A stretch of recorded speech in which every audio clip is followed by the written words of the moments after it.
The $750,000 insurance limit for tractor trailers was set in 1980 and hasn't been changed in the 40 years since. If updated for medical inflation, it would be $5 million. Updating the limit will make sure at-fault drivers are held accountable, roads are safer, and injured people receive the care they need. The $750,000 limit is per accident, so if 8 people are killed, that's less than $100,000 each.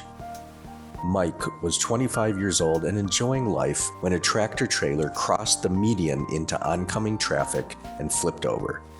Mike didn't have a chance as he tried to avoid the truck that had blocked all the lanes of I-80. He was rendered quadriplegic.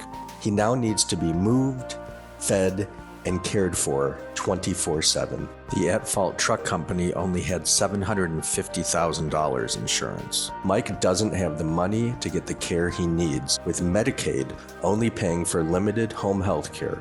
Mike's future care will cost from $7 million to $18 million. Like Mike, many truck crash victims end up on programs like Medicaid, which burden taxpayers and still don't meet the victim's needs.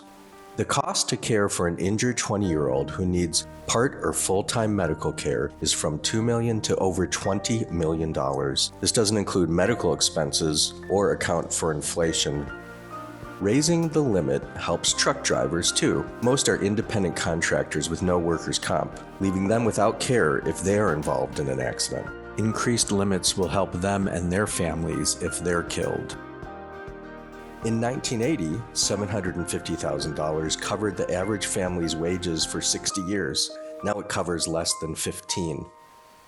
Most large motor carriers already have insurance limits of $10 million to $200 million and more. OIDA, the Owner and Operators Independent Drivers Association, is an insurance company that is the main opponent to increasing minimums. OIDA does advocacy work helpful to truck drivers, but on this issue, they are acting to benefit their insurance division that only writes low-level insurance policies. The congressional notes stated in 1980 that these limits should be updated regularly. Well, they haven't been yet, and the time is now. Should you, God forbid, ever find yourself in a situation like Mike, wouldn't you want to make sure the laws require enough insurance coverage to take care of you or your loved one? Keep truck minimums in the Invest in America Act at $2 million as passed by the Transportation Committee. It's not enough, but it's a good start.